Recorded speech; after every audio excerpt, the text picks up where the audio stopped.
तर जय पवार सुनेत्रा पवारांच्या प्रचारासाठी पुण्याच्या दिशेने आता रवाना झालेले आहेत। सुनेत्रा पवार आज उमेदवारी अर्ज दाखल करणार आहेत आणि त्या पार्श्वभूमीवर मोठं शक्तीप्रदर्शन केलं जाईल अशी माहिती मिळतेय।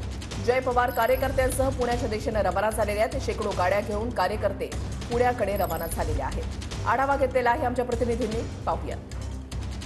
महायुतीच्या बारामती लोकसभा मतदारसंघाच्या उमेदवार सुनेत्रा पवार यांचा आज पुण्यात अर्ज दाखल करण्यात येणार आहे आणि यावेळी बारामतीतील शारदा प्रांगण येथून उपमुख्यमंत्री अजित पवार यांचे छोटे चिरंजीव जय पवार यांच्या उपस्थितीत हजारो कार्यकर्त्यांसह शेकडो गाड्या घेऊन पुण्याच्या दिशेने कार्यकर्ता रवाना झालेले आहेत। सकाळपासूनच मोठ्या प्रमाणात कार्यकर्ते शारदा प्रांगण येथे जमा होण्यास सुरुवात झाली होती आणि हजारो गाड्यांसह हे कार्यकर्ते सकाळी 10 वाजता जी जाहीर सभा होणार आहे या ठिकाणी जाणार आहेत आणि सकाळपासूनच कार्यकर्त्यांचा मोठ्या प्रमाणावर येथे उत्साह पाहण्यास मिळत आहे आणि मोठ्या प्रमाणावर पुरंदर असेल किंवा अनेक ठिकाणाहून या रॅलीमध्ये अनेक राष्ट्रवादीचे कार्यकर्ते किंवा महायुतीतील अनेक कार्यकर्ते पुरंदर तालुक्यापासून पुढे एकत्र येण्यास सुरुवात होणार आहे आणि ही रॅली जाहीर सभेच्या ठिकाणी जाणार आहे। एकंदरीतच आपण पाहतात की सकाळपासूनच कार्यकर्त्यांची लगबग सभेसाठी जाण्यास पाहायला मिळत आहे आणि उमेदवारी अर्ज भरण्यासाठी देखील कार्यकर्त्यांच्या मध्ये मोठ्या प्रमाणात उत्साह पाहण्यास मिळत आहे।